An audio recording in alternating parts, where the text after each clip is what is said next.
We have covered before, the first step of the alchemical process is the nigredo, or blackening. This first step is essential to achieve the next of the whitening, or albedo, a sort of filtration process to be rid of all impurities from any particular mix. In modern times, just like in the 1800s, we see this process taking shape in a few forms, and many of the tactics used by the parasite class of the mid-19th century are still in use today. Recycled over and over and over and over and over and over.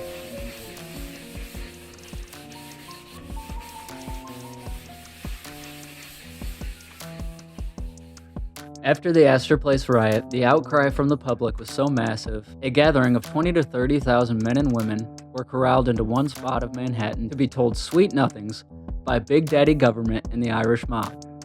The modern equivalent of Gavin Newsom holding a press conference to let everyone know exactly how retarded he thinks you are.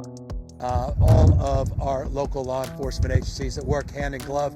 There is simply no better mutual aid system anywhere in the United States of America. But there's a reason we pre-positioned hundreds of assets and personnel on Sunday in anticipation of this wind event. Through some sort of fairy fart magic and silly mishaps, the reservoir intended for the sole use of putting out fires in the exact area hundreds of houses burned down was empty, a sort of precursor to the tragic event, akin to how Washington Irving scalped tickets to gang members from the 5 Points in hopes of raising tensions between classes to a head to cause the Astor Place riot, and finally to be rid of the rabble once and for all. A task keen as Help Reinders, an affiliate with the Irish mob and popular speaker to the crowd of many thousands, accomplished seemingly without a hitch. Then, just like now, these puppets didn't quote-unquote orchestrate the tragic events that cost dozens of civilian lives, but they sure as fuck didn't not orchestrate them either. Just happy little nudges in the right direction and a lot of faith in tribal instincts. Another common theme persisting through the years is the awe-striking psychic abilities of the mayors who run these cities, escaping town just before dozens of their constituents die. Quote, why did the mayor himself run away the night of the tragedy, as he himself confesses? Why is there an attempt now to skulk from investigation, end quote. But before we jump to conclusions though, I'm sure there's a logical explanation for why he would leave at such an uncertain time. Was our lowly mayor of the 1850s simply invited on a mission trip to Ghana, not unlike our oh-so-generous mayor of Los Angeles County at the time of the Altadena fires of 2025, Karen Bass? And just in terms of my trip, just so you know, I'm missing 2 work days. That's it. And if President Biden extends me an invitation, I took it. And hopefully you can read it between the lines. But I would just appreciate and it's hard for me to tell you this, but hold tight. You know what this is. The situation is very dangerous, and I would never do. I will take the criticism before I do a publicity stunt. And frankly, a press conference at this point in time would just be publicity. I think I don't the neighbors, property owners, yeah. And the residents. I mean, 41,000 people live within a square mile here. Yeah. It's 2 families share a 1-bedroom apartment. But they want to hear that something is going to be done. They want to know it's recognized. If they want to know it's recognized. Exactly, but if I have a choice between that and compromising something, I just have to go along with it. I just have to go along with it.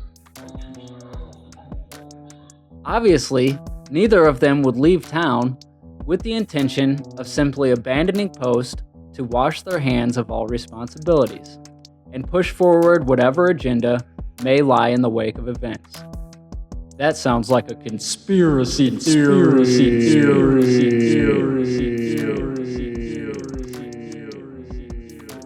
These quote-unquote mistakes that have dire consequences for the common folk, literally burning everything they have ever known to the ground, are often attributed to incompetence rather than malice. And I think everybody did a great job. Yeah. Unlike the internet, you know? Yeah, right, I know, it's right. Oh my God, all of these fire experts. Why didn't you just fly a helicopter into the ocean? Even after failing up seems to be the only conclusion these scenarios ever come to. Being promoted and praised for the mismanagement of bold-faced crimes against humanity that should be prosecuted on the international level. Even back in 1849, with the very first police force ever created, being praised by James Watson Webb, stating about the dissolution of the riot, quote, "The promptness of the authorities in calling out armed forces and the unwavering steadiness with which the citizens obeyed the order to fire on the assembled mob was an excellent advertisement to the capitalists of the old world." End quote.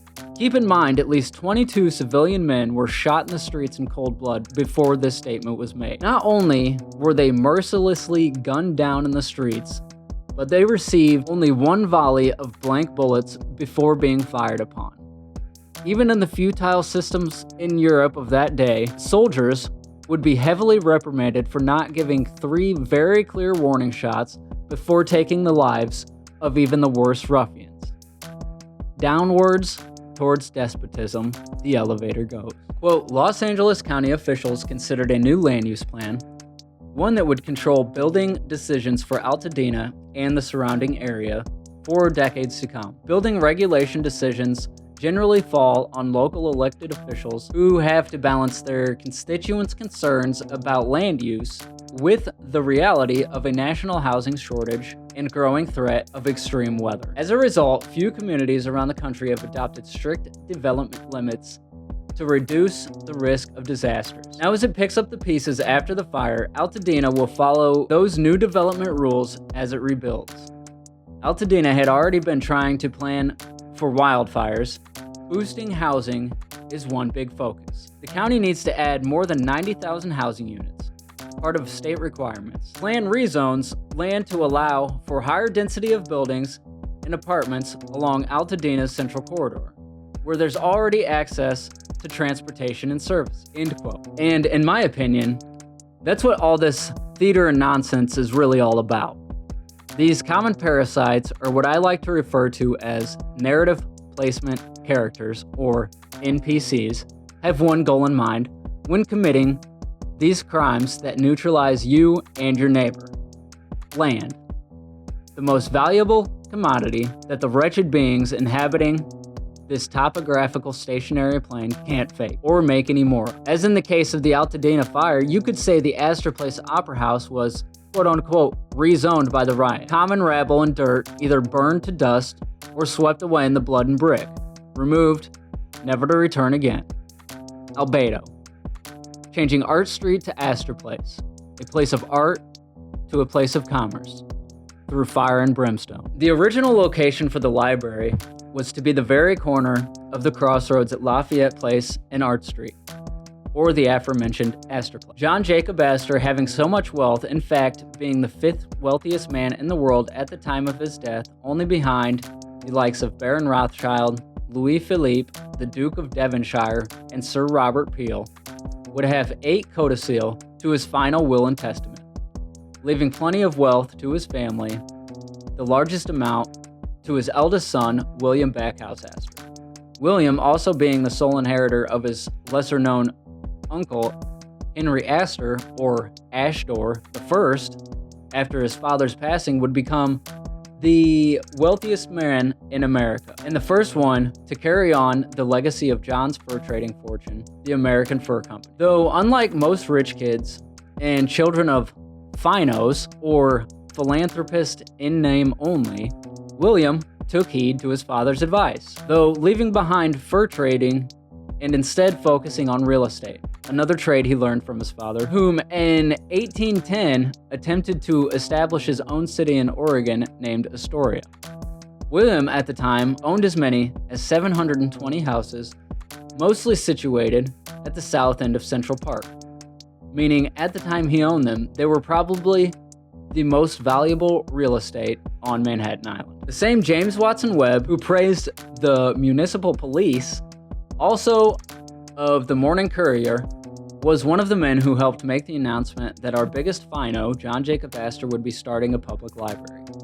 Printing, he would be donating the sum of $350,000 to, quote, the Corporation of the City of New York. That's an interesting way to describe New York. If you know, you know. Another $50,000 would later be added to the amount for the library, with $60,000 allotted for raising a new building for the Astor Library. That would come up very short of completing the building.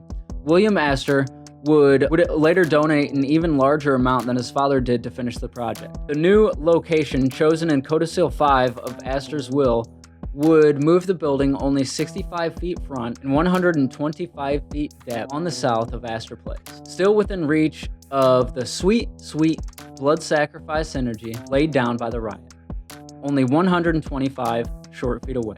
The Opera House building would end up being turned into a place of commerce and a hub to begin the greatest state-sanctioned child trafficking operation the world has ever known, that would eventually become a worldwide phenomenon at one point. For 3/4 of a century, I will introduce this building and its occupants before the end of this episode. Astor dies March 29th, 1848.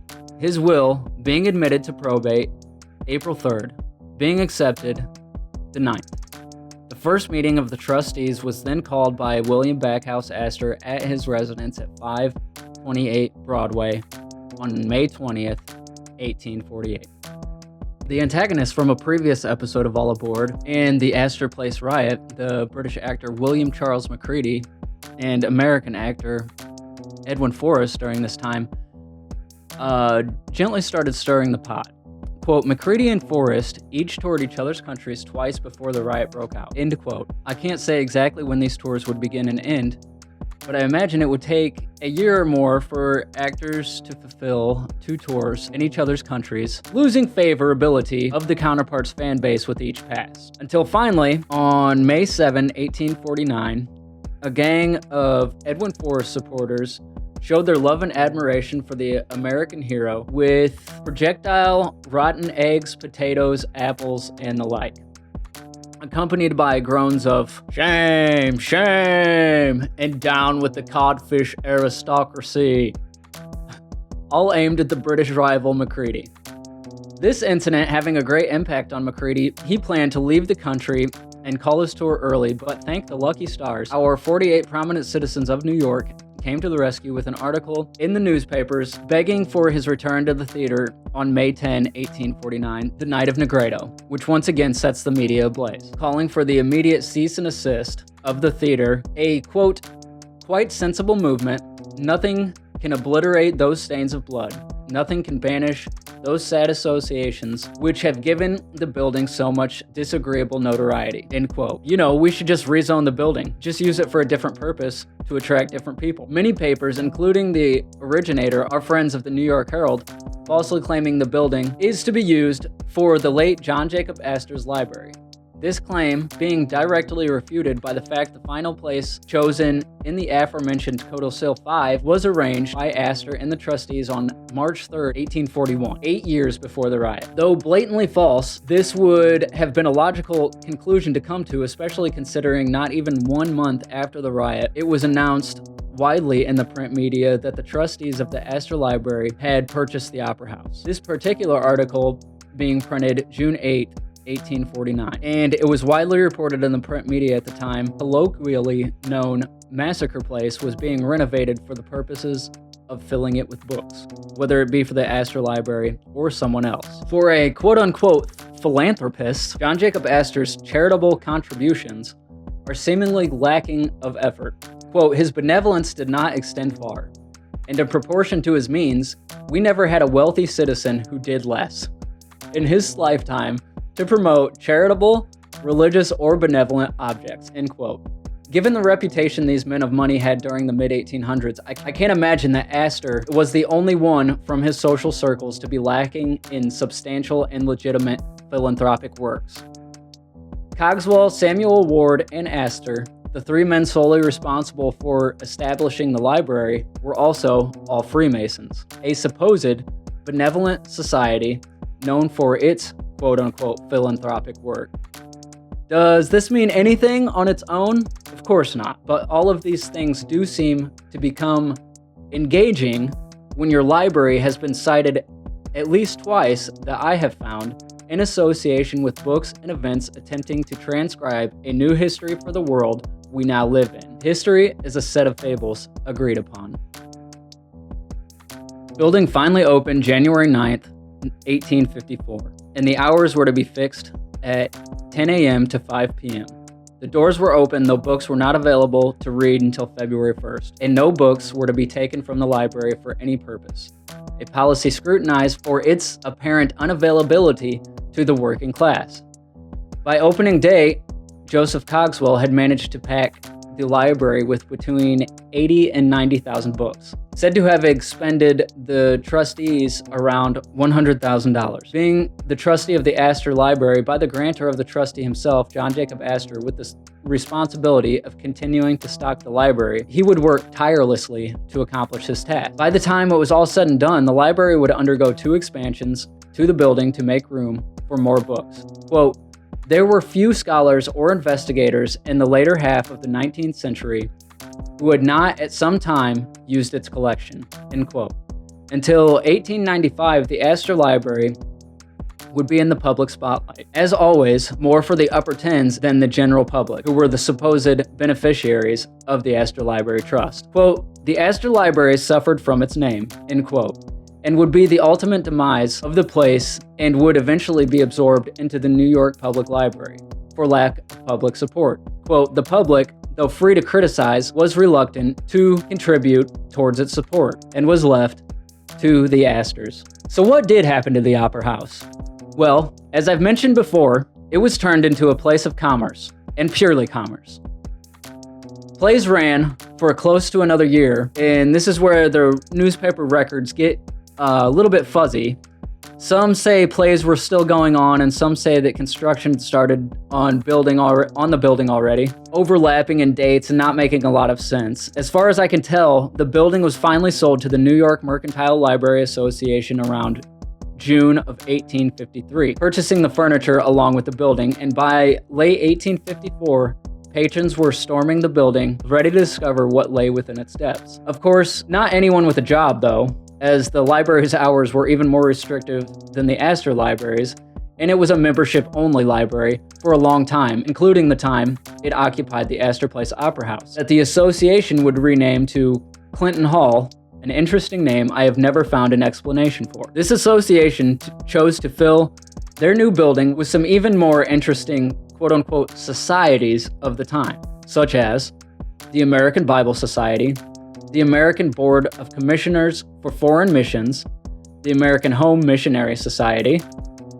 the Episcopal Foreign Mission Board, and the last society that I find very, very interesting, the Children's Aid Society, whose secretary was Charles Loring Brace. You may have heard of him and the Children's Aid Society. The organization is still in operation today and often credited with forming the child welfare system as we know it, for better or worse. Another thing they are also known for in certain corners of the internet is something colloquially known as the orphan trains, a system of child welfare in operation from 1854 to 1829, when it was finally stopped because of public scrutiny.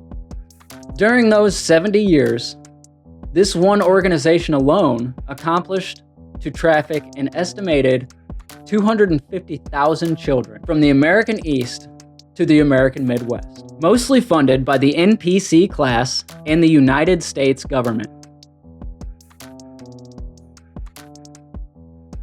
That's all we've got time for today, though. Join me next time as we dig deeper into the mid-19th century and what we used to know as America. We'll start at the beginning and examine how Charles Loring Brace ended up the face representing the dangerous classes of New York and sending them to work on the farms of the American Great Plain. In 1851, being arrested by Hungarian police on suspicion of being an American spy and only to be saved by the American ambassador to Hungary via kite snuck out of prison cells by a Catholic priest. All Aboard is about to get very spicy, and I hope you continue to join me on this feral adventure. Don't forget to like, subscribe, and share if you found this media entertaining.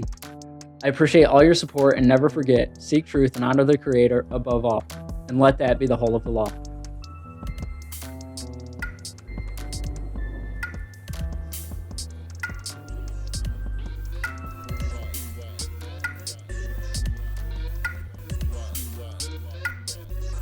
That's the important thing here, is that everyone's word should be meant for a use. And the words that I'm using today are meant to pull down idols within people's temples. Meaning that I want to destroy Falsities that they have idolized.